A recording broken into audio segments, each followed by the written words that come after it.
Welcome to a journey back in time to discover what love really looked like in medieval Europe. Forget everything you think you know about romance in the Middle Ages. This isn't the fairy tale version you've seen.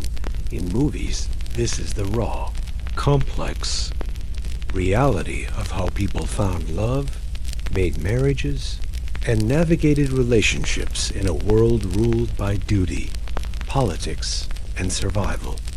From arranged marriages to secret affairs, from courtly love fantasies to the church's iron grip on morality, prepare to be shocked by how different and surprisingly similar medieval hearts were to our own. If you're fascinated by history's hidden truths, make sure to like, comment, and subscribe for more eye-opening stories. What surprised you most about medieval love? Share your thoughts below and let us know what historical topics you'd like us to explore next. The idea of love in medieval times was drastically different from how we understand it today. Today, we associate love with romance, equality, mutual respect, and the freedom to choose a partner based on personal affection. In medieval Europe, however, love was often seen through the lens of social status, politics, and duty rather than deep emotional connection. The concept of love, especially for those of noble birth, was often governed by pragmatic concerns such as securing alliances, wealth, and political power. Medieval society was structured by rigid class systems, and marriage was largely considered an arrangement more about property and inheritance than affection. For most people, love was something that might be hoped for, but it was not expected. Marriages were often arranged by parents or guardians for strategic reasons, and love was considered secondary, if it was considered at all. The concept of courtly love, which flourished during the 12th and 13th centuries, did present a more romanticized ideal of love, but it was also far from the reality of most medieval relationships. Courtly love was a literary and cultural movement that idealized unattainable, unrequited love, and it became popular in the courts of French noblemen. It portrayed knights as brave and chivalrous, devoted to a lady who was often unattainable, either because she was married or of a higher social rank. This type of love was more about proving one's worth through devotion, service, and acts of heroism than the expression of mutual affection. In courtly love, the lover would pledge loyalty and service to the lady, even if she did not return his affections. This idealized form of love had little in common with the realities of most medieval marriages, which were arranged by families for political or economic gain. While courtly love may seem like a romantic and passionate ideal, it was mostly a social construct. It was often practiced by noblemen and knights who would write poetry, sing songs, or engage in elaborate acts of chivalry to win the affection of the ladies in their courts. But for many women, these displays of devotion were simply an illusion part of a game played by men who had little intention of forming real emotional connections. The true nature of love, especially for women in medieval times, was much more complex, constrained, and often overshadowed by other considerations such as family obligations, dowries, and social expectations. For women of lower classes, love was less of an ideal and more of a necessity, often limited to finding a partner who could provide stability and security. Many women were married off at a young age, sometimes as early as 12 or 13, and their marriages were arranged by their families. These unions were based more on economic necessity and social standing than on romantic affection. Love for these women was not something to be sought after. It was simply something that might or might not develop over time. The church, a powerful institution in medieval life, also had a significant influence on how people viewed love. The church taught that marriage was a sacred bond ordained by God, and that love should be seen in terms of commitment and duty. However, the church's teachings were often at odds with the realities of medieval relationships. For instance, while the church preached love and fidelity, many of its own clergy, including bishops and priests, were known to have mistresses or engage in illicit affairs. These contradictions were a source of tension in medieval society, and the gap between the idealized concept of love and the actions of individuals often led to confusion and scandal, even though most marriages were arranged for political, economic, or social reasons. It was still possible for affection to grow over time between spouses. However, this was not always the case. Many marriages, especially those among the lower classes, were based on survival and necessity. For instance, peasant marriages often involved two individuals who did not know each other very well before the wedding, but had to marry to work the land together and support their families. In these cases, the love that might develop between a husband and wife was more about companionship and mutual respect than romantic affection. Noble marriages were similarly rooted in practicality. The unions of royal families, for example, were often designed to strengthen political alliances or ensure the birth of heirs to inherit land and wealth. A woman of noble birth was expected to marry a man chosen by her family, often from a powerful family or kingdom. The love between these couples, if it existed, was often overshadowed by the political and economic reasons for the marriage. Despite these realities, love still found a way into the hearts of some individuals, even if it was not the central focus of their lives. There were undoubtedly couples who found happiness together, despite the rigid structures of medieval society. For some, love was a slow-burning, steady force that grew over time, forged through shared experiences and deep companionship. For others, it was fleeting, a spark that would burn brightly for a short while, only to be extinguished by the harsh demands of society and duty that in the courts of kings and nobles, where marriage was more about power than love, it was not uncommon for individuals to have extramarital affairs. Kings, lords, and knights often took mistresses, and it was not unusual for women to have lovers outside of their marriages. These affairs, though seen as scandalous by some, were often accepted, especially among the higher classes, where power and privilege made the rules of fidelity more flexible. For men, affairs were often seen as a sign of virility and power, but for women, they were dangerous and could result in severe punishment. A woman caught in an affair could face exile, imprisonment, or even death, especially if she was married to someone of high rank. Women's sexuality was tightly controlled by both social norms and religious teachings, and their love lives were often seen as something to be regulated by the church or their husband's dot in the end. The truth about love in medieval times was more complex than it seemed.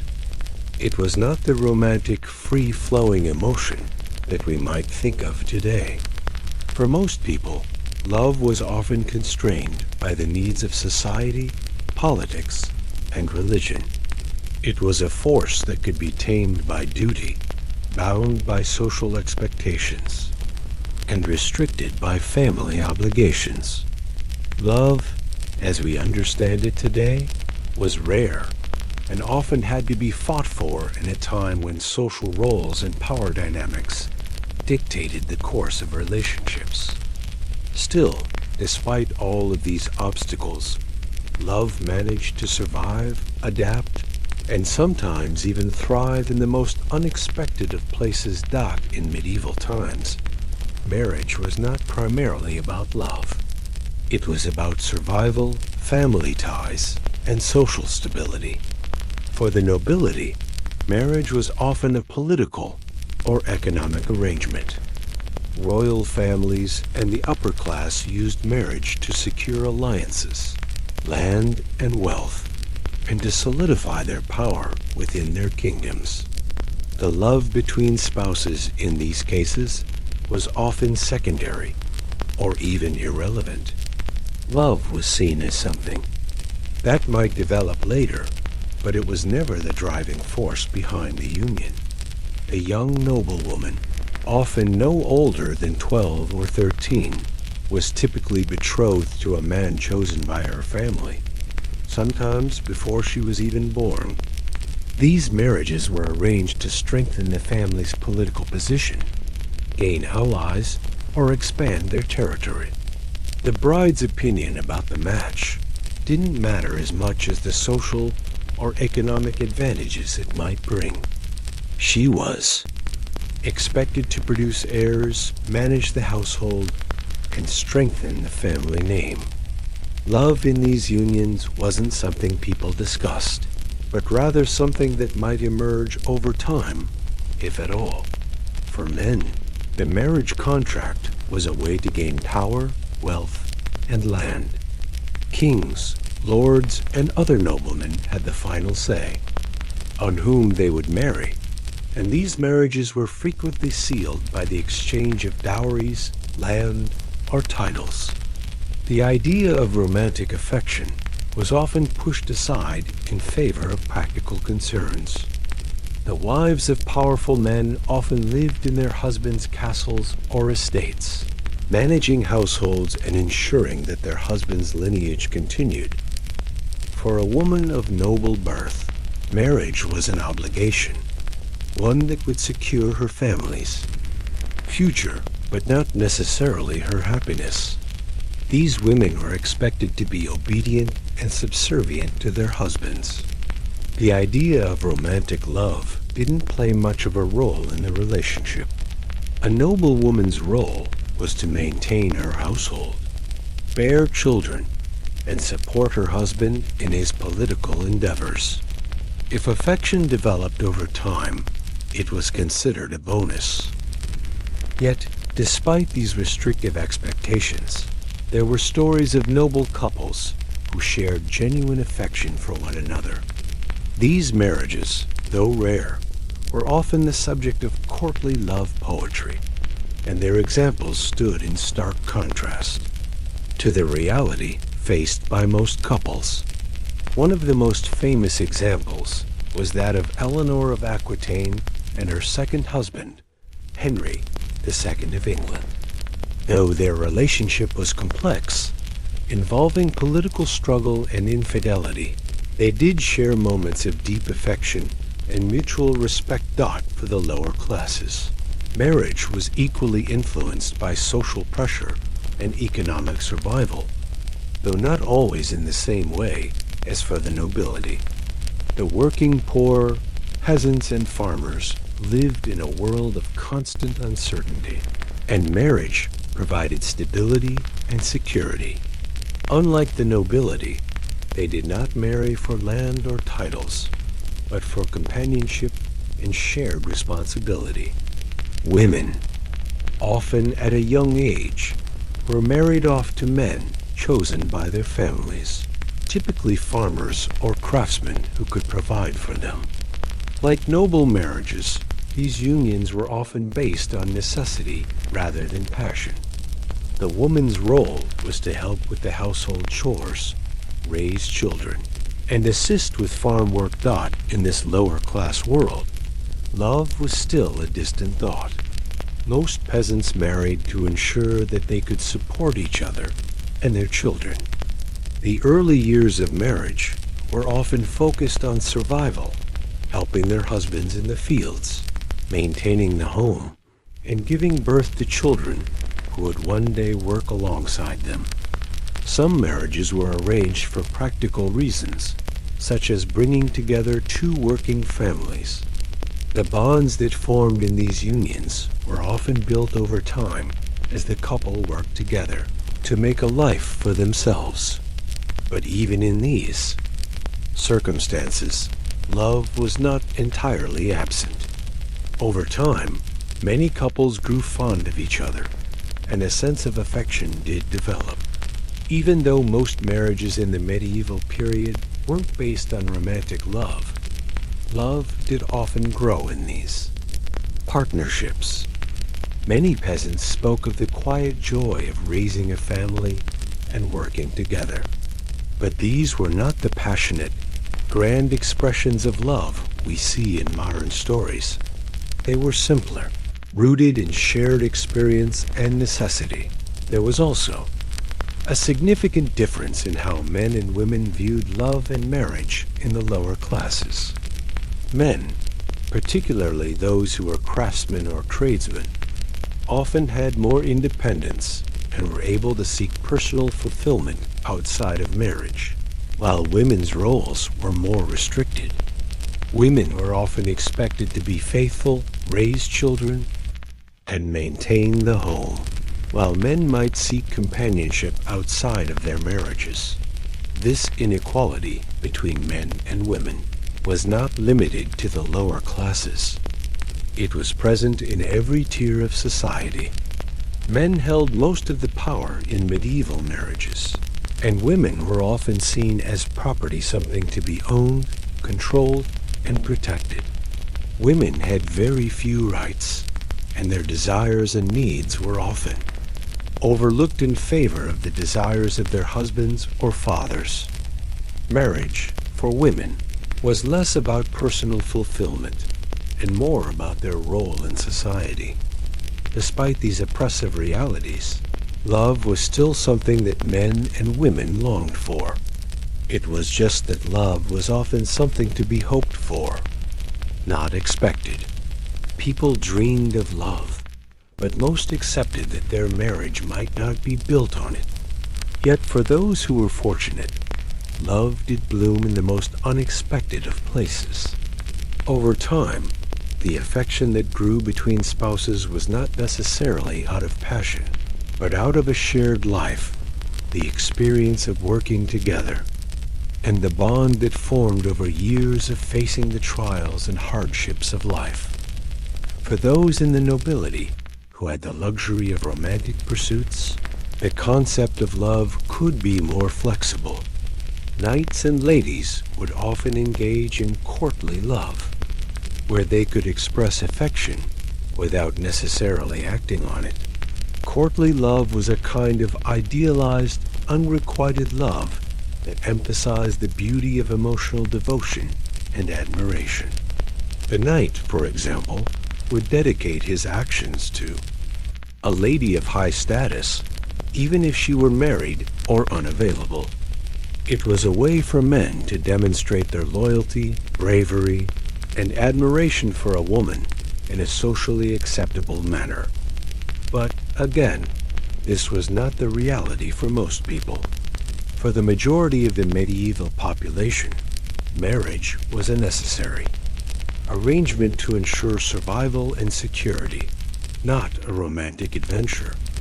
The stories of knights, fair ladies, and true love were mostly confined to the pages of books and songs, while most people faced the reality of marrying for practical reasons. While the majority of people in medieval Europe had marriages based on social and economic necessities, there existed an idealized version of love known as courtly love. This concept emerged in the 12th century, primarily within the courts of French nobility, and it was heavily romanticized through literature and poetry. Courtly love was not about the practicalities of marriage. It was a lofty and often unattainable ideal about devotion, chivalry, and passion. It presented an image of love as a noble and pure pursuit, where knights swore their loyalty and service to ladies of high birth, often with no expectation of a physical relationship. The idea of courtly love was popularized through the writings of poets and troubadours who created a world of chivalric knights, beautiful ladies, and heroic acts of devotion. These stories were not about the reality of most relationships, but about an idealized, often impossible love. A knight would fall in love with a woman, usually of higher rank, who was often married to someone else. The knight would then devote himself to her, performing daring feats of bravery and skill in her honor. In courtly love, the knight's worth was proven through acts of valor, such as fighting in wars or undertaking perilous quests. The lady, in turn, would accept the knight's devotion, but rarely, if ever, reciprocated with physical affection. This form of love was intended to be unattainable, noble, and idealized, far removed from the messy realities of everyday life. Courtly love was more about proving one's worth than about mutual affection. The knight's devotion was often a kind of self-purification, and the lady's role was to be the symbol of virtue, often representing a kind of unattainable perfection. These relationships, while romantic in nature, were not about physical intimacy, but about the emotional and moral devotion of the knight, which often meant enduring hardship and suffering for the lady's honor. One of the most famous figures to embody this concept was the legendary king, Arthur, and his knights of the Round Table. Arthur's knights were bound by a code of chivalry, which included loyalty to their king, protection of the weak, and often a deep, respectful devotion to women, particularly in the form of courtly love. Lancelot's love for Queen Guinevere is one of the most well-known examples of courtly love in literature. Though Lancelot was deeply in love with Guinevere, their relationship was marred by the fact that she was married to King Arthur.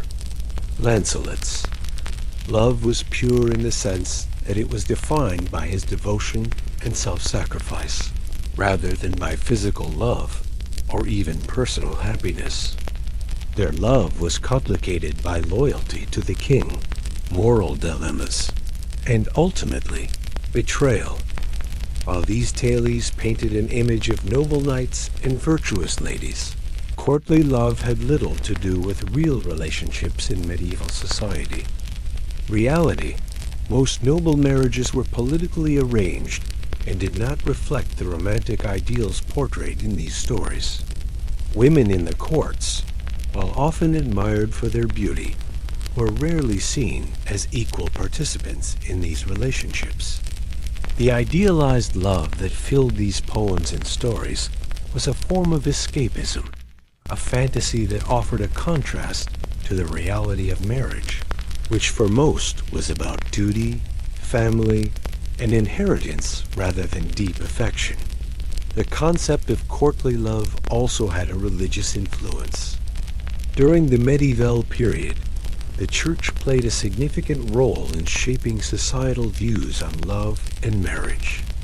Though the church frowned upon adultery, it also embraced the idea of a spiritual love, a love that transcended the physical and was aimed at purity. The idea of unattainable love, embodied by the knight's devotion to a lady, often had religious undertones. The knight's desire to serve his lady was likened to the devotion a Christian should feel toward God. This created a deeply spiritual layer to the notion of courtly love, where the knight's actions were often motivated by a moral sense of duty rather than a physical desire. Interestingly, the women who were admired in the context of courtly love were not expected to reciprocate with the same level of devotion. The idealized lady of courtly love was typically married or out of reach, and her role was not to act on the affection of the knight, but to inspire him to acts of great virtue. This made courtly love, in many ways, a one-sided affair, where the knight's devotion was marked by unattainable ideals, and the woman was often elevated to a pedestal of perfection. This could be seen as a way of maintaining the social hierarchy, where women of noble birth were revered, but never truly accessible. The idea of courtly love, however, was not entirely restricted to the aristocracy. It found its way into the hearts and minds of the broader medieval population through stories and songs. The troubadours, poets who traveled from town to town, performed songs about unattainable love and heroic knights, and their tales resonated with both men and women, even if they were not part of the noble class. These stories allowed people to dream of a love that was pure, noble, and full of chivalry, providing an escape from the harshness of their everyday lives. However, for the women who were the subjects of these songs and poems, life was not always as idealized as it seemed. Though they were elevated in these stories, the real lives of medieval women were often far more complicated and constrained by societal norms. Women were still subject to the authority of fathers, husbands, or male relatives, and their roles were more about marriage, motherhood, and managing the household than about personal affection. While courtly love may have appeared romantic, it was, in fact, an idealistic construct that had little basis in the everyday lives of most people. The relationship between knights and ladies in these tales is based on devotion, loyalty, and self-sacrifice, not necessarily love as we think of it today. The concept of courtly love provided a glimpse of a different world, one where love was noble and unattainable. But for the majority of medieval people, love was something much more grounded in reality, often about survival, duty, and the practicalities of life. The church played a central role in shaping how love and marriage were viewed in medieval times. As the most powerful institution in medieval Europe, the church's influence on all aspects of life, from birth to death, was profound. It dictated not only spiritual matters, but also moral ones, including how people should approach love, sex, and relationships. The church's teachings created a framework within which love and marriage were both celebrated and restricted, often leading to tension between spiritual ideals and the harsh realities of human desires. Marriage, according to the church, was a sacrament, a holy union meant to be sacred, pure, and above all, permanent. The church's view of marriage was deeply influenced by the teachings of the Bible, which emphasized the bond between man and woman as a divine order. Love was supposed to play a central role in marriage, but only in the context of faithfulness, loyalty, and duty. For the church, the primary purpose of marriage was not for romantic fulfillment, but for procreation and the continuation of the Christian faith. The love between husband and wife was seen as a means to strengthen the family and raise children. In the faith, for women, the church reinforced traditional gender roles within marriage. A woman's primary role was to be a mother and a caretaker of the household. Her duty to her husband was to bear children, provide for the family, and maintain the home. Love, in this sense, was often seen as a byproduct of fulfilling these roles. The emotional and romantic aspects of marriage were secondary to its religious and practical functions.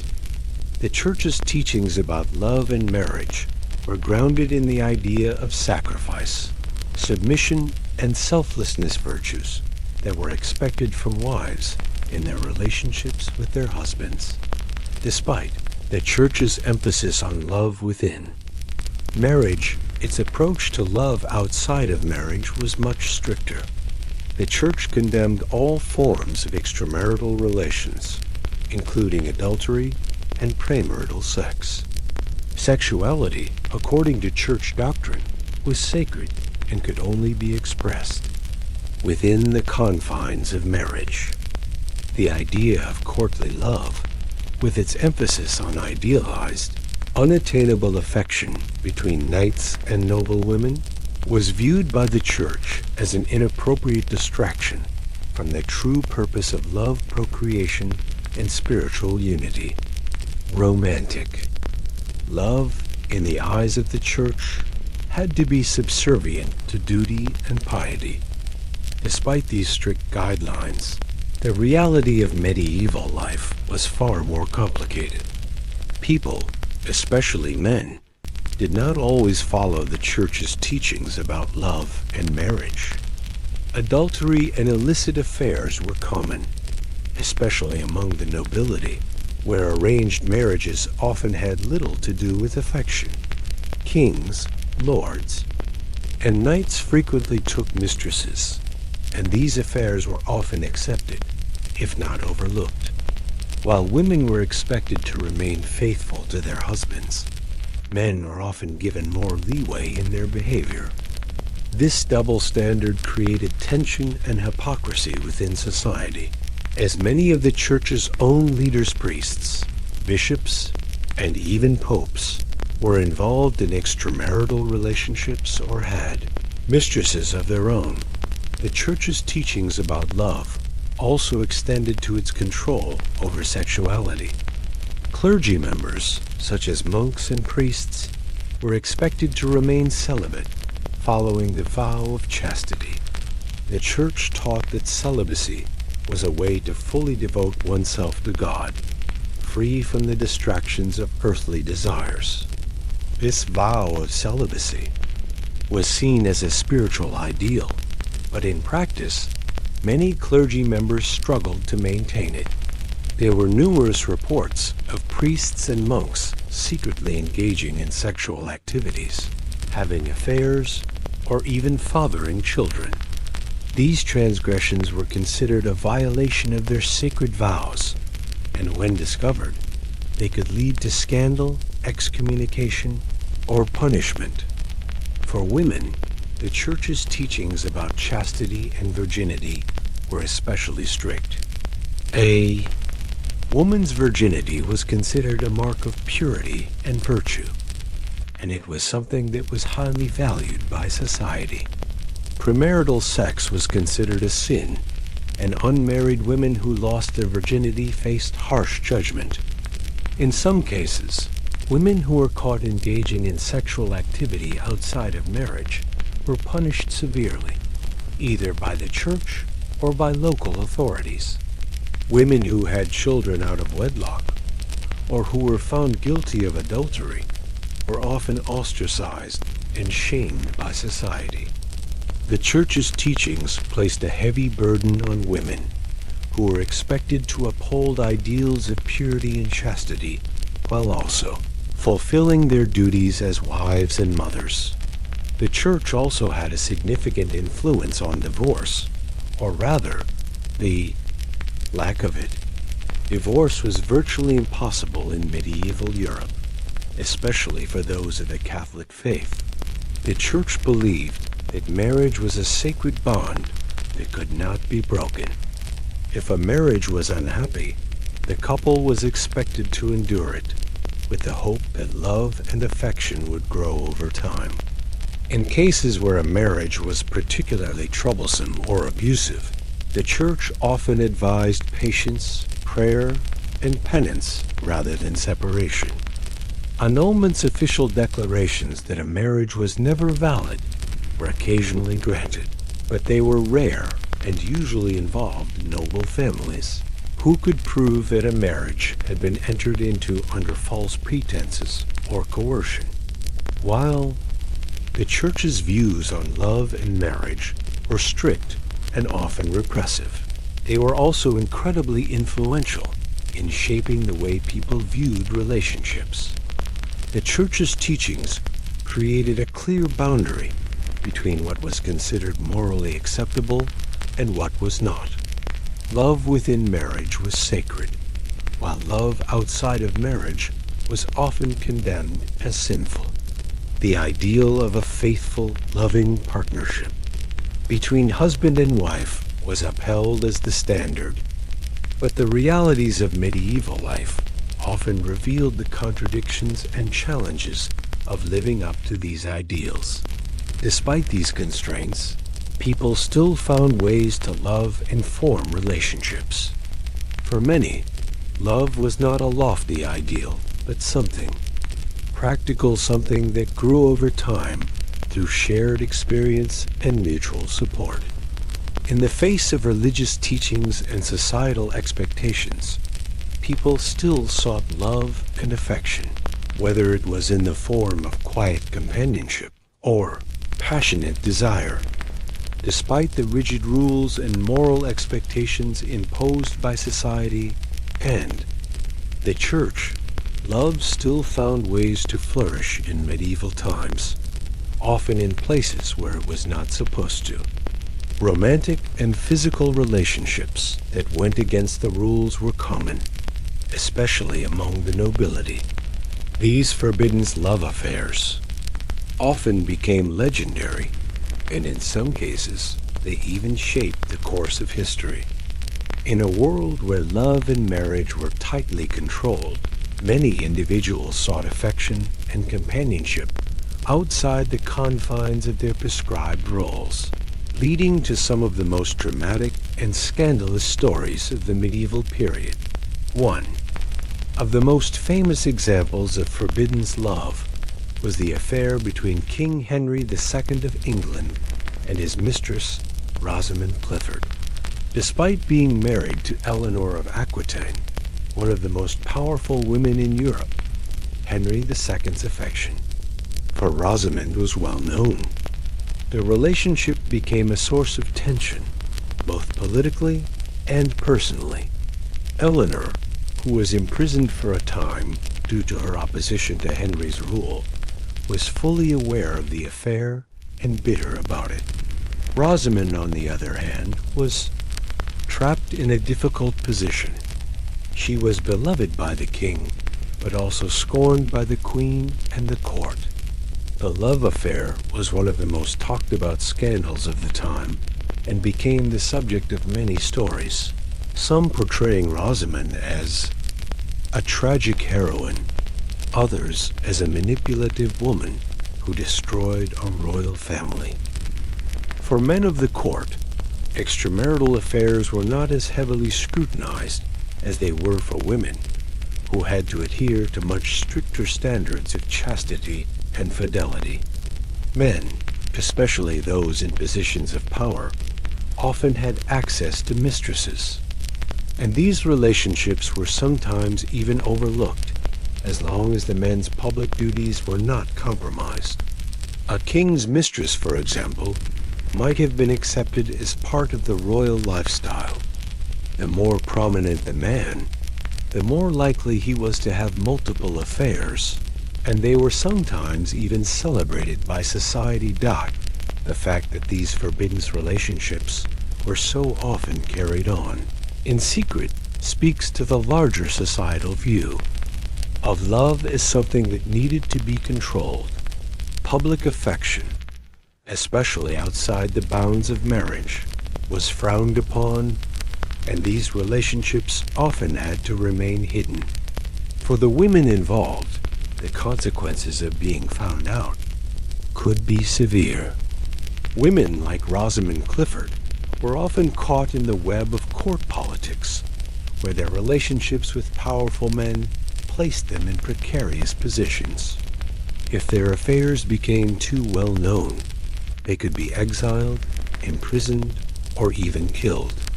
While forbidden love often had tragic endings, it was also a source of intense emotion and sometimes rebellion.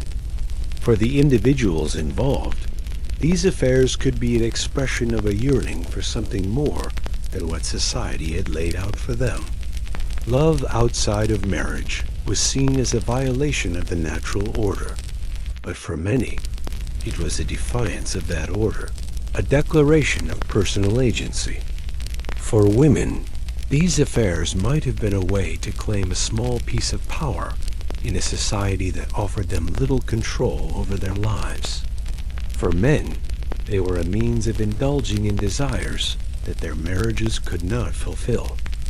Another example of forbidden love that transcended societal expectations was the relationship between Eleanor of Aquitaine and her second husband, King Henry II of England. Although their marriage was arranged for political reasons, Eleanor and Henry's relationship was complex and not without affection. Eleanor was a powerful and independent woman who played a significant role in European politics. She was highly intelligent and well-versed in the arts, and her marriage to Henry was, at times, marked by genuine affection. However, their relationship was also fraught with tension, and at one point, Eleanor even rebelled against Henry, leading a revolt with their sons. In some accounts, their love for each other was portrayed as more of a political partnership than a romantic one, but their relationship was one of the most powerful of the medieval period, filled with passion, conflict, and loyalty. While noble love affairs were more widely accepted, forbidden love was also prevalent among common people, though these relationships often took place in the shadows, far from the courts of kings and queens. Peasants, merchants, and craftsmen often had affairs that were not sanctioned by society, and these relationships were more likely to lead to scandal and punishment. When these forbidden loves were discovered, the consequences for the women involved were often dire. Women who had affairs outside of marriage could be publicly shamed, whipped, or branded as sinners. In some cases, women could be sent to convents, forced into penitence, or even executed, depending on the severity of the offense. For men, the penalties were less severe. Common men, especially those from the lower classes, were often able to engage in extramarital affairs without facing much backlash, as long as they provided for their families and adhered to the basic rules of society. However, if their infidelity led to a scandal, they could lose their livelihoods, face social ostracism, or even be punished by the law. The double standard in medieval society placed a greater burden on women, who were expected to be the guardians of their own virtue and the moral backbone of society. Despite the harshness of the rules surrounding love and marriage in medieval times, the stories of forbidden love reveal a deeper longing for affection, connection, and freedom. The people who engaged in these relationships were not simply rebelling against societal norms, they were pursuing their own desires, their own sense of happiness in a world where those things were often out of reach. These forbidden love stories, though often tragic, speak to the timeless human desire for intimacy, passion, and connection, even when faced with overwhelming obstacles. The morning mist clung to the Welsh hills like a lover's embrace as Thomas Evans sat hunched over his workbench, wood shavings curling away from his knife like golden ribbons. At 23, he was considered by many in the village of Llanfairpwll to be past his prime for marriage. But Thomas had been waiting for the right moment, and the right girl to begin his most important carving. Margaret Davies had captured his heart the previous spring during the May Day celebrations. She was 17 with eyes the color of slate after rain and hair that caught the light like spun copper. But in Wales, during the late 1600s, a young man couldn't simply approach a girl's father with words of intention. The tradition demanded something far more elaborate. A love spoon. Thomas examined a piece of sycamore wood he'd been seasoning for months. The love spoon tradition stretched back centuries, born from the long winter nights when young men would carve intricate wooden spoons as tokens of their affection. But these weren't ordinary spoons. They were sculptural masterpieces, each symbol carved into the handle, carrying deep meaning.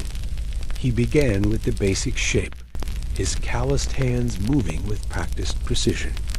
The bowl of the spoon represented the offering of food and sustenance he would provide his beloved. As the days passed, Thomas worked by candlelight after his duties at the mine, carving symbol after symbol into the handle. First came the anchor, a symbol of his desire to settle down, to drop anchor in life with Margaret by his side. The rope that twisted around the handle represented the eternal bonds of marriage, while the heart he carved near the top spoke of his deep affection. But Thomas wasn't finished. This spoon needed to be special, worthy of the girl who had stolen his breath. He carved a small house with a chimney, promising shelter and warmth. Tiny flowers bloomed along the edges, representing his hope that their love would flourish.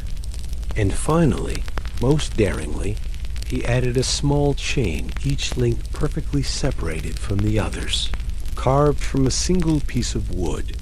It was a test of skill that few could master, representing the unbreakable bonds of love. Margaret's father, William Davies, was known throughout the village as a stern man who had turned away 3 suitors already.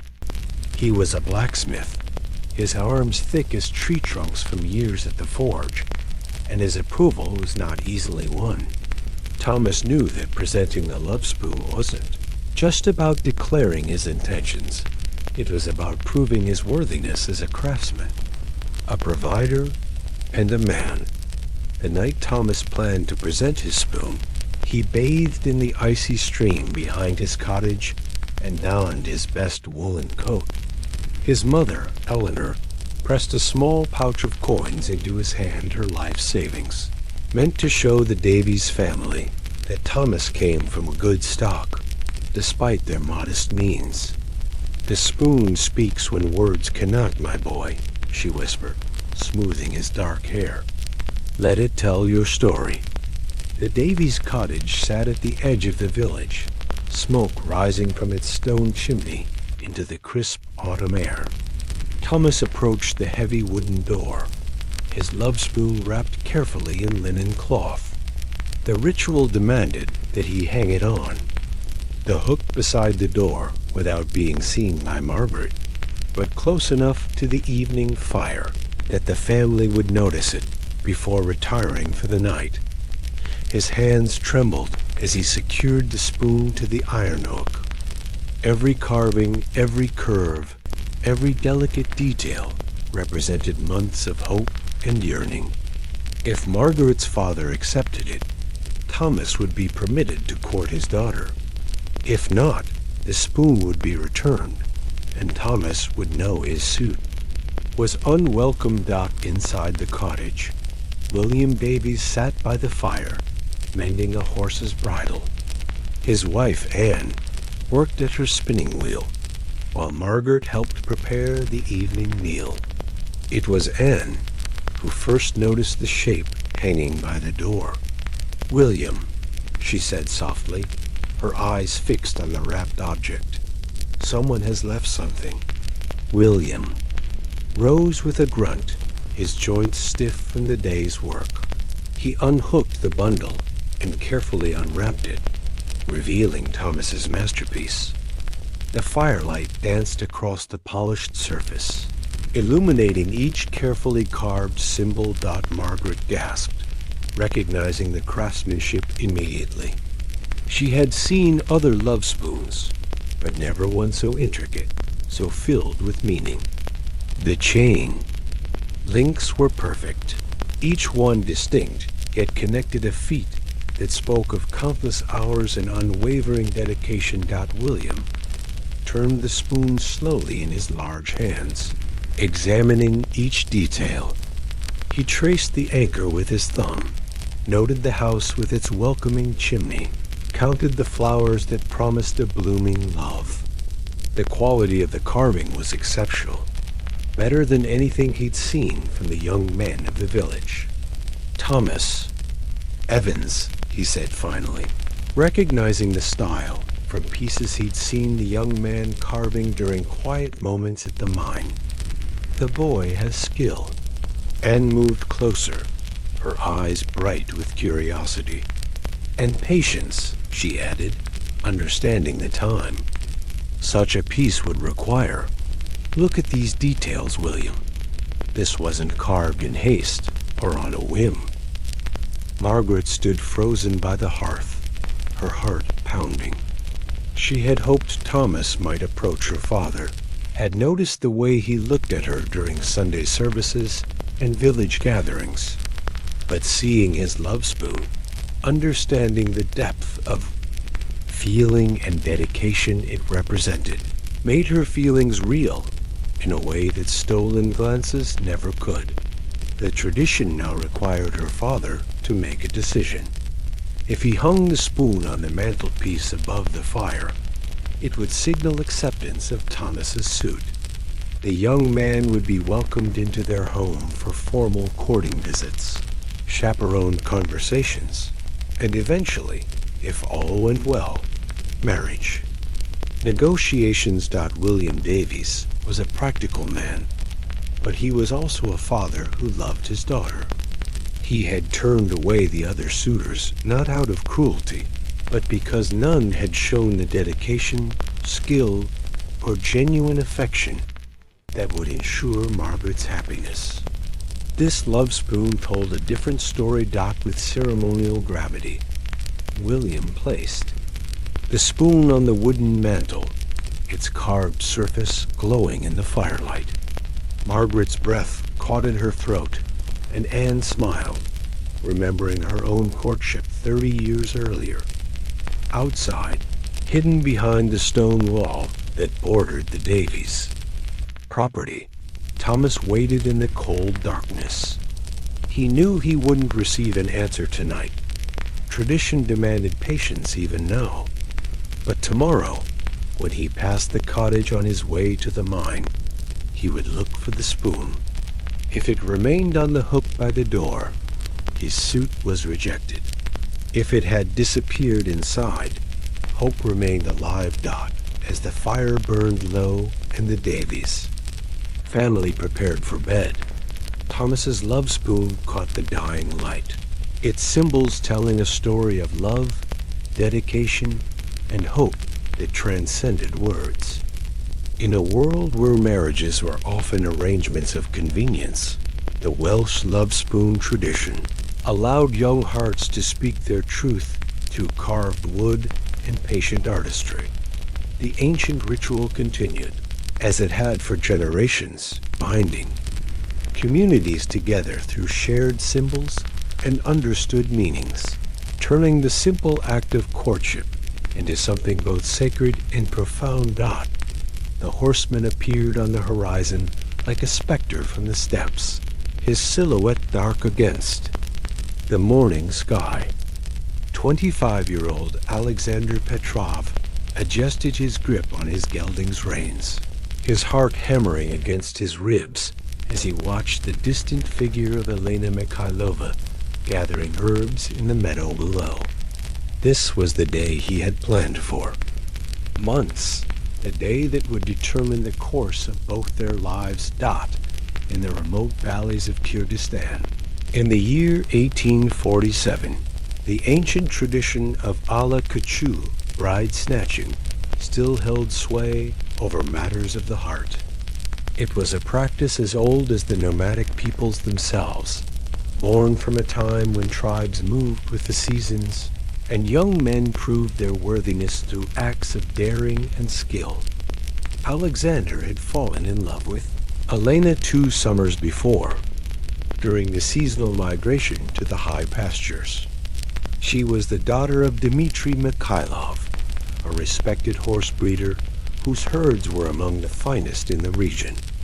At 19, Elena possessed a grace that came from a lifetime on horseback, and eyes that seemed to hold the vastness of the mountain sky. But love alone was not enough in this harsh land. Elena's father had already received overtures from Viktor Kozlov, a wealthy trader whose caravans brought goods from distant Kashgar. The match would be advantageous, linking two prosperous families, but Alexander had seen no spark of affection. In Elena's eyes, when Victor's name was mentioned, the tradition of bride snatching offered Alexander a chance, albeit a dangerous one. If he could successfully capture Elena and convince her to stay with his family for 3 days, custom would demand that her father accept their union. But if she refused, if she fought too hard, or if her male relatives caught him in the act, the consequences could be severe banishment, violence, or even death. Alexander's grandmother, Maria Petrova, had spent weeks preparing for this day. At 73, she was the matriarch of their clan, a woman who remembered the old ways when the steppes stretched endlessly and the sound of horse hooves was the heartbeat of their people.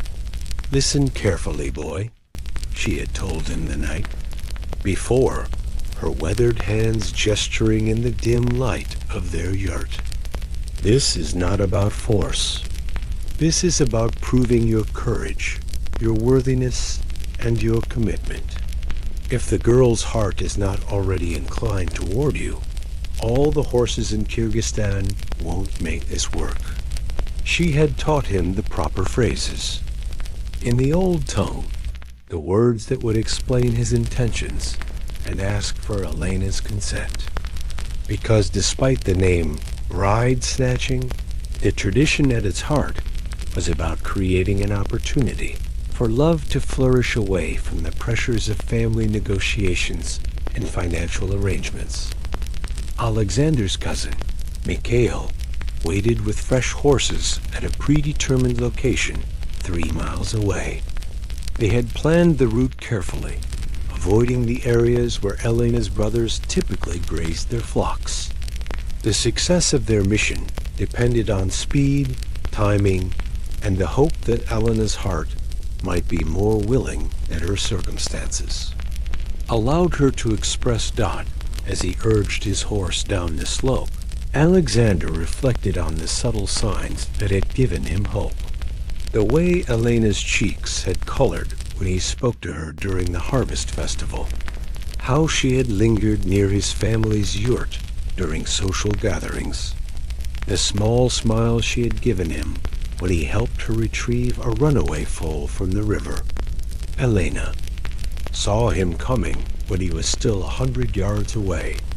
Her basket of wild onions and medicinal herbs dropped from her hands as she recognized his purposeful approach. Her heart began to race, not entirely with fear. She had wondered if Alexander would ever find the courage to act on the feelings she had seen in his dark eyes. "Elena Mikhailova," Alexander called as he reached her, his voice carrying across the meadow. "I come with honorable intentions and a heart full of hope." She turned to run, as tradition demanded, but her steps were not as swift as they might have been. This was part of the ritual dance. She must show resistance to preserve her honor, while he must demonstrate his determination and skill. Alexander leaned from his saddle and swept her up with one strong arm, settling her before him on his horse. Elena struggled, but not with the desperate violence of someone truly unwilling. Her protests were loud enough to satisfy tradition, but not so fierce as to attract immediate attention from distant shepherds. "Where are you taking me?" she demanded in the formal phrases required by custom, though her body had already relaxed against his chest. "To my grandmother's yurt," Alexander replied, following the ancient script, "where you will be treated with honor and respect, and where your heart may speak freely." They rode hard across the rolling steppes, past ancient burial mounds and scattered herds of sheep. The landscape blurred around them vast grasslands that stretched to snow-capped peaks. A world where humans seemed small beneath the endless sky. This was the land that had shaped their people, where love and survival were often the same thing. At the hiding place, Mikhail waited with fresh horses and provisions. They would need to reach the Petrov settlement before Elena's absence was discovered, before her father and brothers could organize a pursuit. "Are you harmed, cousin?" Mikhail asked Elena with genuine concern, offering her water and bread. Despite the dramatic nature of their flight, hospitality and respect remained paramount. "I am well," Elena replied, her voice steady. She looked back toward her family's grazing lands, then at Alexander's earnest face. "Your cousin has been gentle and honorable." The second leg of their journey took them through narrow valleys, where eagles soared overhead and the sound of their horses' hooves echoed off stone walls.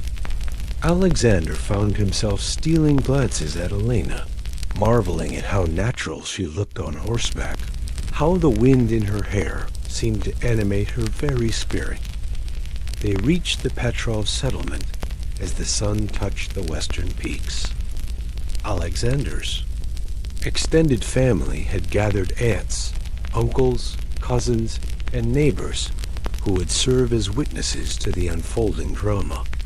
His grandmother emerged from the family yurt, resplendent in her finest traditional dress, silver ornaments catching the dying light.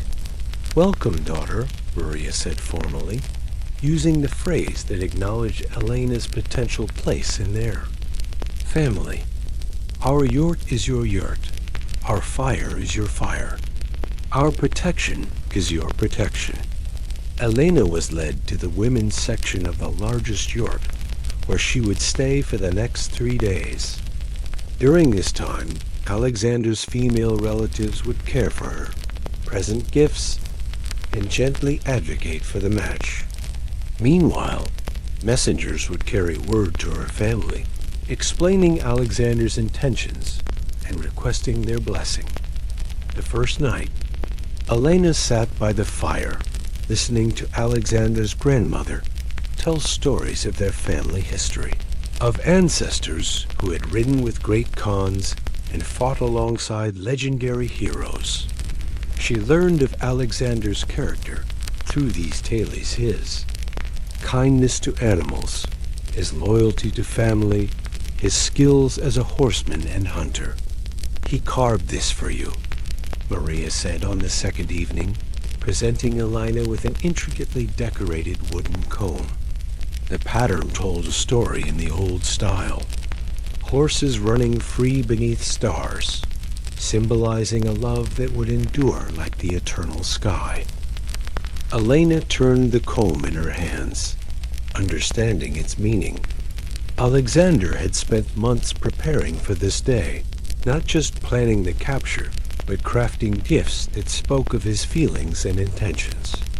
This was not the impulsive act of a desperate young man, but the carefully considered decision of someone who understood the weight of tradition and commitment.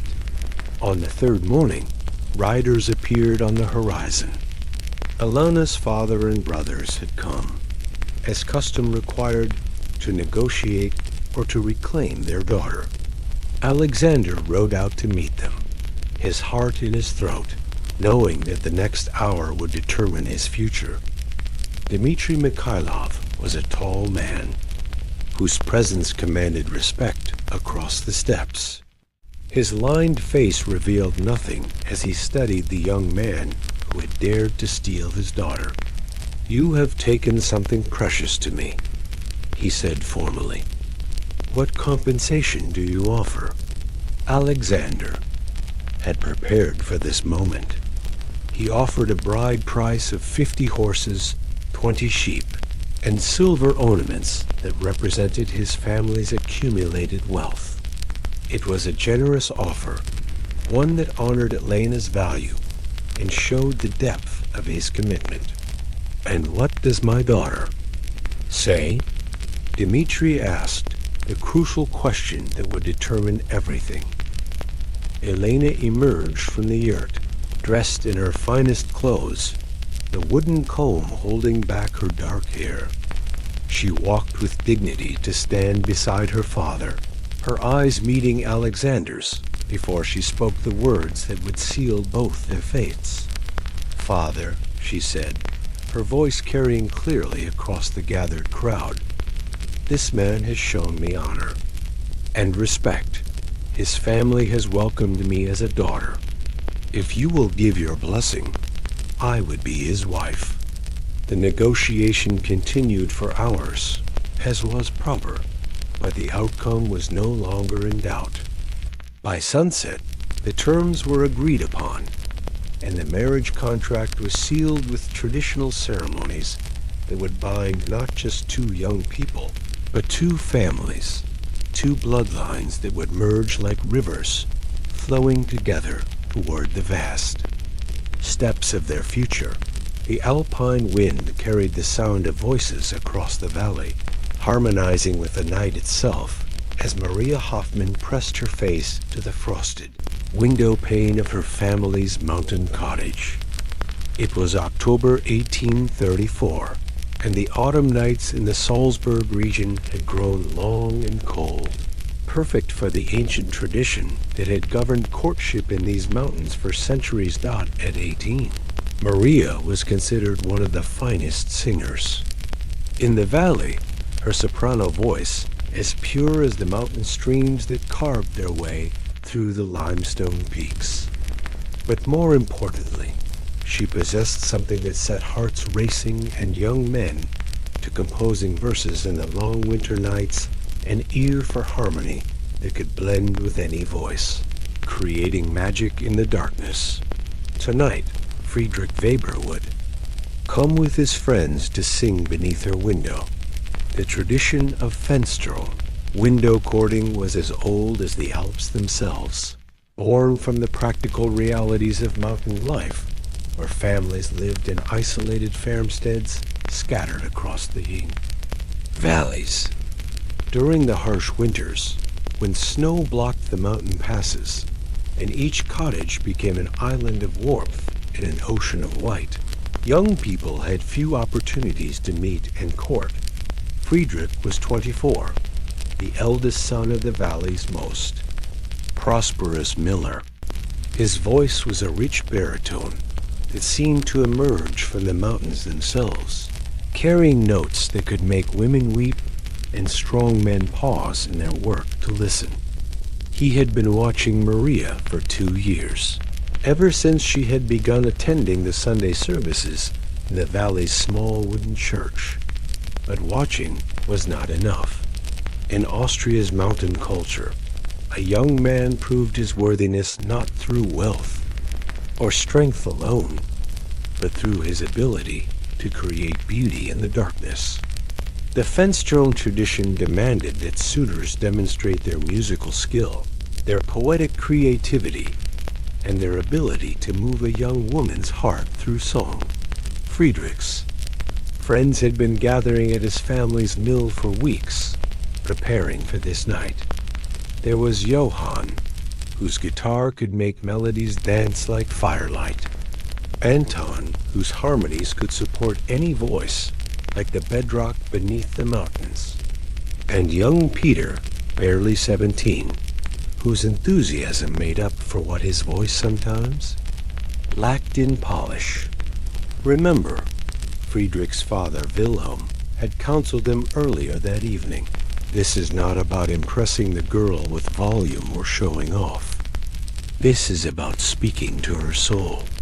Your mother fell in love with my voice before she ever saw my face in daylight. The tradition required careful preparation. Friedrich had spent months composing verses specifically for Maria, songs that celebrated her beauty while respecting her virtue, melodies that spoke of his intentions without being too bold. The lyrics had to be clever without being crude, romantic without being improper, memorable without being boastful. As the church bells struck 10, the four young men made their way through the village and up the winding path to the Hoffman cottage. They carried their instruments carefully: Johann's guitar, Anton's small accordion, and a wooden flute that had belonged to Friedrich's grandfather. The tools of their courtship were as important as any knight's armor or merchant's gold. The Hoffman cottage sat on a hillside terrace, surrounded by the apple trees that provided the family's livelihood. Maria's window faced east, toward the valley, where the morning sun would wake her with golden light. But now, in the depths of night, only starlight illuminated the frost-covered grass where the young men positioned themselves. Friedrich looked up at the darkened window, his breath forming clouds in the cold air. He could see no movement, no sign that Maria was aware of their presence, but tradition demanded patience. The girl must pretend to be surprised, must act as though she had not been expecting this serenade, even though the entire valley knew of Friedrich's intentions. He raised his hand, and the music began. The first song was traditional, a melody as old as the mountains themselves, telling the story of a young shepherd who fell in love with the moon's reflection in a mountain lake. Friedrich's voice rose into the night, each note clear and true, carrying across the valley like a prayer made audible. Johann's guitar provided a foundation, gentle arpeggios that seemed to echo off the surrounding peaks. Anton's accordion added warmth, while Peter hummed harmony that blended with the night wind itself. Together, they created a sound that was wholly Austrian, wholly mountain-born, wholly perfect for the darkness and the cold, and the hope that hung between them and the silent window above God inside the cottage. Maria had been waiting for hours. She sat by her window in her finest nightgown, a woolen shawl wrapped around her shoulders, her heart racing with anticipation and carefully concealed delight. She had heard Friedrich sing in church, had noticed the way his eyes sought hers during community gatherings, had felt her pulse quicken when he smiled at her during the harvest festival. But she could not simply throw open the window and declare her feelings. The tradition required her to listen, to judge not just the quality of the music, but the sincerity of the emotions behind it. A young man might have a beautiful voice, but did he have a beautiful heart? Could he create music that spoke to her soul, not just her ears? The second song was Friedrich's own composition, verses he had crafted specifically for her. Like apple blossoms in the spring, your beauty makes the mountains sing. Like morning light on alpine snow, your smile makes my spirit glow. The words were simple, but they were his own, and Maria could hear the genuine emotion in his voice as he sang them. This was not mere performance. This was declaration, confession, hope given voice in the mountain darkness. As the song ended, Maria finally appeared at her window. She did not open it, not yet, but she let herself be seen, a pale figure behind the frosted glass. Acknowledgement that she was listening, that she was present, that the serenade had an audience. Friedrich's heart leaped at the sight of her silhouette. He launched into the third song, A playful tune about a miller's son who ground grain all day, but dreamed of grinding stardust to make bread for angels. It was clever, showcasing both his humor and his trade, making Maria smile despite her attempts to maintain proper decorum. The fourth song was to test a complex harmony piece that required all four voices to weave together like threads in a tapestry.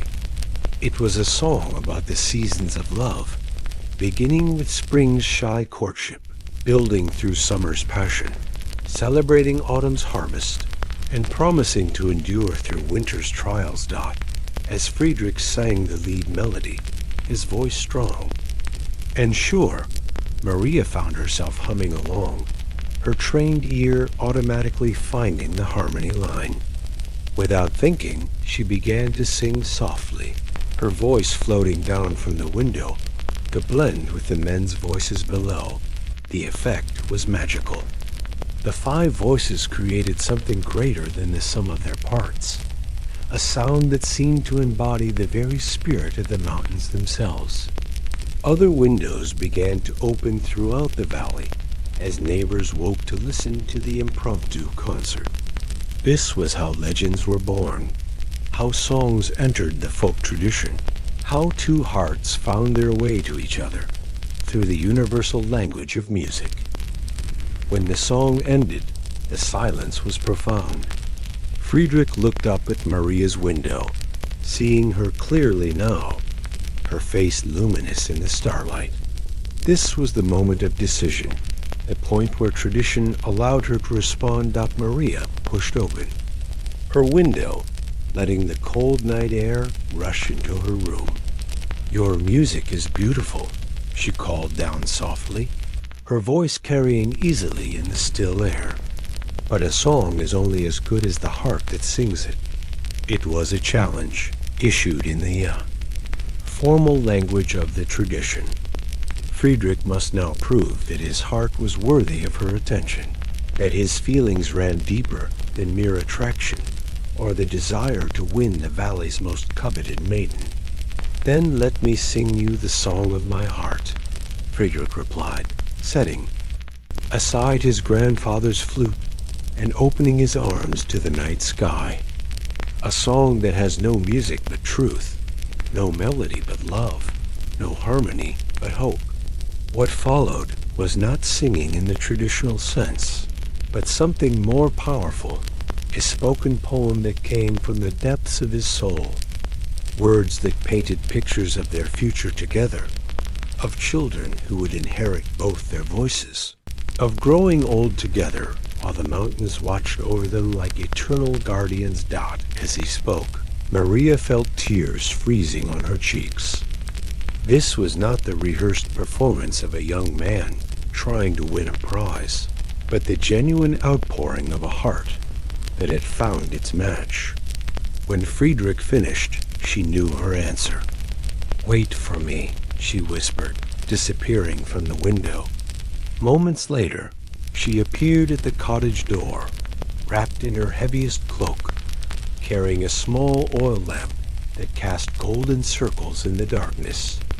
She walked down to where the four young men stood, their instruments still in their hands, their breath forming clouds in the frigid air.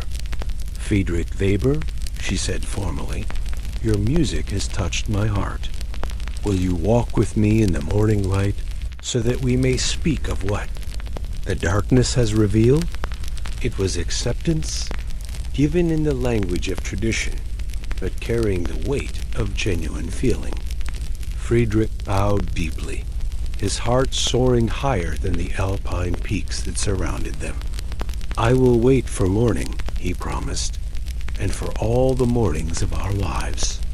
As the young men gathered their instruments and prepared to return to the village, other windows throughout the valley remained open, their occupants still listening to the echoes of music that had transformed a simple courtship into something approaching the sublime. The tradition of Fenstron had once again proved its power to create not just marriages, but love stories that would be remembered as long as the mountains themselves endured. The morning mist rose from the Auge, Mekong River like the breath of sleeping. Spirits as 17-year-old Rose Chun carefully arranged the silk cushions in her family's love hut. The small bamboo structure, elevated on stilts and nestled among the mango trees behind their main house, had been prepared for this moment since her 16th birthday. Today, for the first time, young men from the village would come calling Dot in. The rural provinces of Cambodia, in the year 1923, the tradition of courtship huts, called Sompias Kitchi, provided young people with a supervised yet private space to explore matters of the heart. It was a custom that balanced the practical realities of arranged marriages with the human need for romance and choice, allowing young women to meet potential suitors while maintaining family honor and social propriety. Rose's mother, Lily Chun, watched from the doorway of their main house, her weathered hands smoothing her silk sarong as she observed her daughter's preparations. At 45, Lily remembered her own courtship days with a mixture of fondness and anxiety. The love hut tradition had allowed her to choose between 3 suitors, ultimately selecting Rose's father, not for his wealth, which was modest, but for his gentle nature and quick wit. "Remember, daughter," Lily called softly, "listen not just to their words, but to the silence between the words. A man who can sit comfortably in quiet moments is a man who will be easy to live with." The love hut itself was a masterpiece of traditional craftsmanship, built by the village's most skilled carpenter, according to specifications that had been passed down for generations. Measuring roughly 8 feet square, it was raised 4 feet off the ground to protect against flooding and snakes. The walls were woven bamboo that allowed air to circulate while providing privacy, and the roof was thatched with palm fronds that would keep out the monsoon rains. Inside, the space was simple but elegant. Woven mats covered the bamboo floor, while silk cushions in jewel tones emerald, sapphire, and ruby provided seating for up to 4 people. A small altar in one corner held offerings of incense, flowers, and fruit, blessing the space and invoking the protection of ancestral spirits. Oil lamps would provide soft light during evening visits, creating an atmosphere conducive to intimate conversation. The first visitor arrived as the temple bells announced the noon hour. David Park was 19, the son of the village's most prosperous rice merchant. Tall and serious-faced, he wore his finest silk shirt and carried a small gift, jasmine flowers wrapped in banana leaves. Traditional offerings that showed respect for the courtship process. Rose greeted him at the base of the ladder leading to the hut, her eyes properly downcast, but her heart racing with nervousness and excitement. She wore her mother's wedding sarong, a creation of deep blue silk, embroidered with golden threads that caught the dappled sunlight filtering through the mango leaves. "David Park," she said formally, "you honor our family with your visit.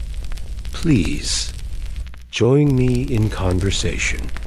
They climbed the ladder together, Rose leading the way as tradition required. Inside the hut, they sat on opposite sides of the small space, a proper distance maintained between them. David presented his flowers with a bow, reciting the formal phrases that opened courtship dialogue. "Rose Chun, your beauty is renowned throughout the province, but I come seeking to know the character that lies beneath. Will you share with me your thoughts on the duties of a wife and the hopes of a woman?" It was a traditional opening, one that allowed Rose to demonstrate her intelligence and values while remaining within the bounds of propriety. She had been preparing for such conversations since childhood, but now that the moment had arrived, she found her carefully rehearsed. Answers feeling stiff and inadequate. A wife's greatest duty, she replied slowly, is to create harmony within her household.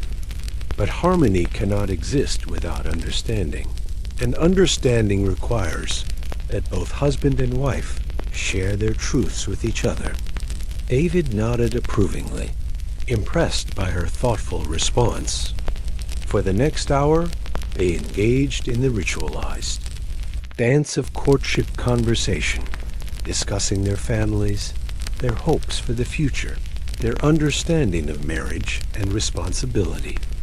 The love hut tradition allowed for such discussions to unfold naturally, without the pressure of formal negotiation between families. As the afternoon progressed, 2 more suitors arrived. Thomas Liu, the blacksmith's son, brought poetry he had, composed in Rose's honor. His verses were well crafted, showing education and sensitivity, but Rose found herself more intrigued by his calloused hands and the quiet confidence with which he spoke of his craft. The third visitor was Michael Wong, barely 18, whose family owned the largest fishing fleet on this stretch of the river. He was handsome in an obvious way, with smooth hands and expensive clothes, but Rose noticed that he seemed more interested in describing his family's wealth than in learning about her thoughts and feelings. The love hut tradition required that each suitor be received separately, allowing Rose to give her full attention to each young man without the distraction of competition.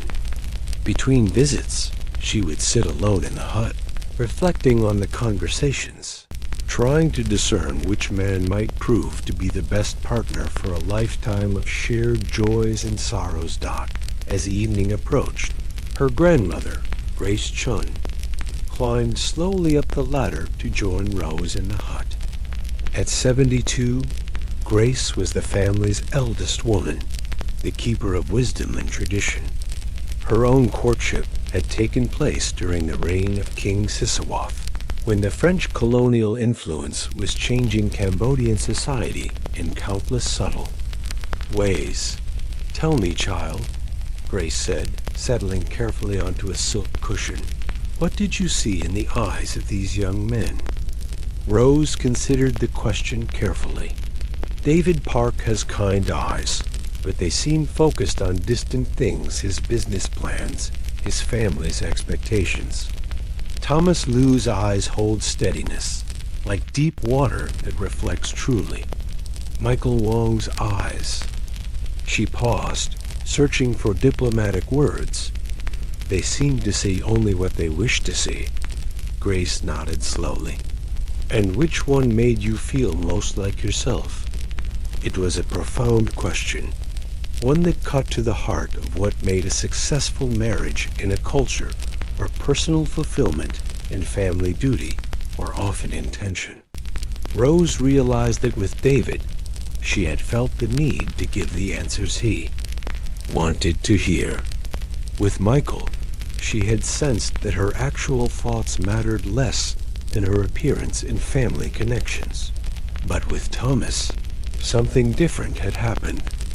When he spoke of his work at the forge, his eyes had lit up with genuine passion, and he had asked her opinion about designs for temple decorations he was crafting. More importantly, when she expressed her own thoughts about art and beauty, he had listened with attention and respect that seemed completely natural. "Thomas Liu made me feel heard," Rose admitted quietly. "When I spoke, he listened with his whole attention. When I asked him questions, he answered honestly, even when the answers made him seem less impressive."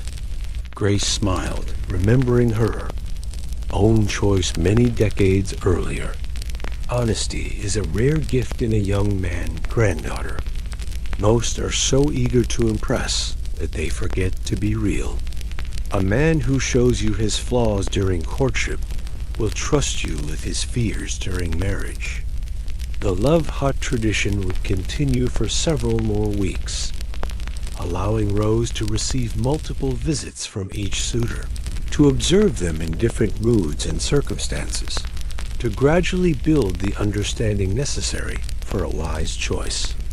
Other young women in the village had their own huts, their own courtship dramas unfolding among the fruit trees and flowering vines. But already, Rose felt the stirring of certainty in her heart. The ancient custom had worked its magic, creating a space where young people could discover compatibility through conversation, where attraction could be balanced with practical considerations, where the wisdom of elders could guide without controlling. The choices of the young dot, as the stars appeared above the palm thatch roof. Rose lit the oil lamps and prepared for her evening visitor.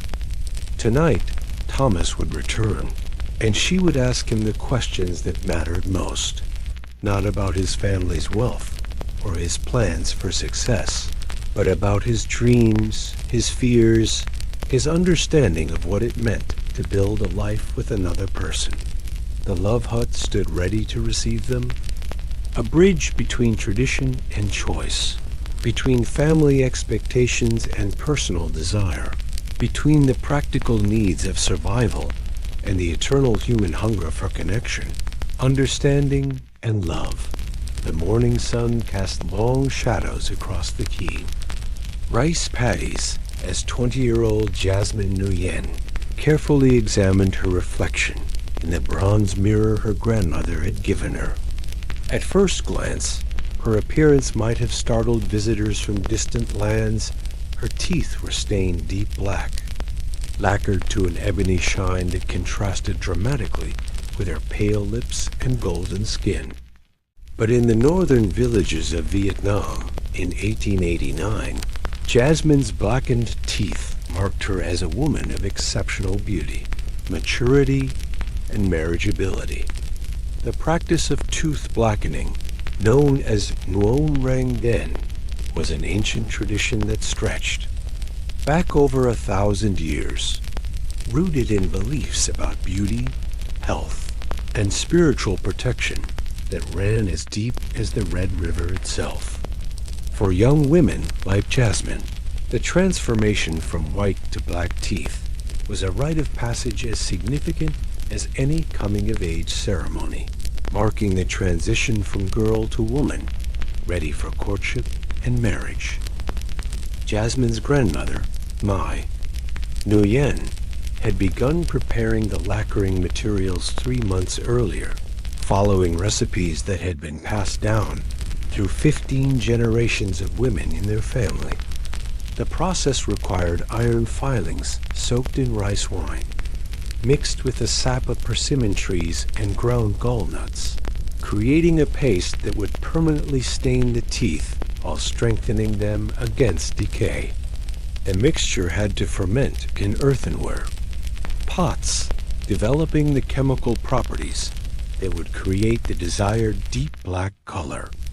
"Beauty is not what heaven gives you, child," Mai had explained as she stirred the darkening mixture with a bamboo stick. "Beauty is what you create through patience, dedication, and respect for the wisdom of your ancestors. White teeth are for children and foreigners. Black teeth show that you have become a woman worthy of a husband's devotion." The actual process of blackening had taken place over several weeks, with Jasmine applying the lacquer mixture each evening before bed. The taste was bitter and metallic, and the initial applications had left her mouth feeling strange and unfamiliar. But gradually, as her teeth transformed from white to brown to deep lustrous black, she had begun to see herself differently in her bronze mirror, not as the girl she had been, but as the woman she was becoming. The tradition served purposes beyond mere aesthetics. The iron-rich lacquer actually protected teeth from decay, a practical benefit in a time and place where dental care was rudimentary. More importantly, the process demonstrated a young woman's patience, her willingness to endure discomfort for long-term benefit, and her commitment to cultural traditions, all qualities that made her desirable as a potential wife and mother. Now, as Jasmine prepared for the village's autumn festival, she knew that her newly blackened teeth would attract the attention of eligible young men from throughout the region. The festival was one of the few times when young people from different villages gathered together, creating opportunities for courtship under the watchful eyes of their families. Her mother, Rose Nguyen, helped her dress in her finest dye, a silk tunic of deep emerald green that had been embroidered with golden threads depicting phoenixes and lotus blossoms. The garment had taken 6 months to complete, worked on during the long evenings by 3 generations of women who had poured their hopes and dreams into every stitch. "Remember, daughter," Rose whispered as she arranged Jasmine's long black hair into an elaborate coiffure secured with jade pins. "A man who truly desires you will see beauty in your blackened teeth, not despite them, but because of them. They show that you understand what it means to be a Vietnamese woman, that you honor our traditions, that you will raise your children to know who they are and where they come from." The festival grounds buzzed with activity as families from dozen villages converged on the ancient temple complex. Red lanterns swayed from bamboo poles, their light dancing across the faces of young women whose blackened smiles gleamed like polished obsidian. Food vendors offered delicacies prepared specially for the occasion: sticky rice wrapped in banana leaves, grilled fish from the Red River, sweet cakes shaped like lotus petals dot among the young men walking through the festival grounds. 23-year-old Daniel Tran found himself drawn repeatedly to the same group of young women gathered near the temple steps. One in particular caught his attention, a girl whose blackened teeth created the most perfect smile he had ever seen, whose emerald silk tunic seemed to glow in the lantern light, whose graceful movements suggested both strength and gentleness. Daniel was the son of a successful silk merchant, educated in both traditional Vietnamese poetry and the new French language that was becoming increasingly important for commerce. But his education had not diminished his appreciation for traditional beauty standards. If anything, it had made him more aware of how rare and precious were young women who embraced their cultural heritage fully. The courtship rituals at such festivals followed ancient patterns. Young men would approach groups of young women, engaging in formal conversation under the supervision of older relatives. Poetry recitation was expected, as was demonstration of knowledge about Vietnamese history and literature. A young woman's response is the cleverness of her wordplay, the depth of her cultural understanding, the beauty of her smile would determine whether she attracted serious suitors. Daniel finally found the courage to approach Jasmine's group. He was struck by how her blackened teeth seemed to frame her words like precious black pearls, making every syllable more significant, more beautiful. She recited classical poetry with a voice like wind chimes, and when she smiled at his own fumbling attempts at verse, her darkened teeth created a visual harmony that seemed to embody the mysteries of Vietnamese femininity. "Your teeth are like the night sky," Daniel found himself saying, abandoning his prepared compliments for spontaneous poetry, beautiful in their darkness, promising depths that day cannot reveal. Jasmine's eyes widened with pleasure at the unexpected metaphor. Most young men simply praised blackened teeth as beautiful, without understanding what made them so. Daniel's comparison showed not only poetic ability, but genuine appreciation for the aesthetic principles underlying the tradition. "And your words are like morning light," she replied, following the poetic convention, revealing beauty that was always present but needed illumination to be seen. Their verbal exchange drew appreciative murmurs from the watching relatives. This was courtship, as it was meant to be a meeting of minds and hearts, expressed through the refined language of poetry and metaphor, conducted with proper respect for family and tradition. As the festival continued into the evening, Daniel found himself returning again and again to Jasmine's side. They discussed literature, philosophy, and their dreams for the future, their conversations growing more intimate as the hours passed. Her blackened teeth, initially simply beautiful, began to represent something deeper: her connection to Vietnamese culture, her willingness to embrace traditions that defined their people's identity. "Why did you choose to blacken your teeth?" Daniel asked during a quiet moment, genuinely curious about her thoughts on the tradition. Jasmine considered the question carefully. "My grandmother says that white teeth belong to children and animals," she replied slowly. "Black teeth show that a woman has chosen to transform herself, to become something more refined than nature alone would make her. They represent the triumph of culture over mere biology, of human beauty standards over simple functionality." Her answer revealed an intelligence that went beyond mere acceptance of tradition.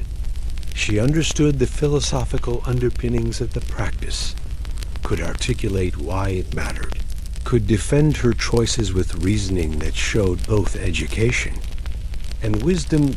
As the festival wound down and families began preparing for the journey back to their home villages, Daniel approached Jasmine's father with the formal request to begin courtship proceedings.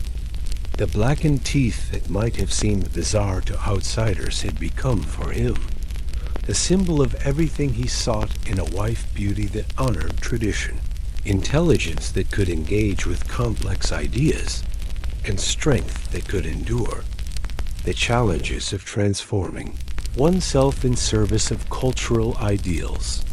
The tooth blackening tradition would continue for several more decades, until French colonial influence and changing beauty standards gradually eroded its practice.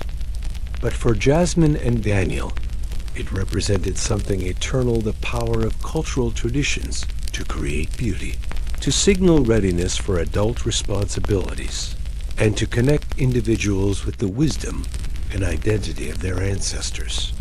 Standing together in the lantern light, their courtship blessed by families and communities, they embodied the success of an ancient system that had recognized a profound truth: that love grows strongest when it is rooted in shared understanding of who we are, where we come from, and what we value most deeply in the mysterious alchemy of human attraction.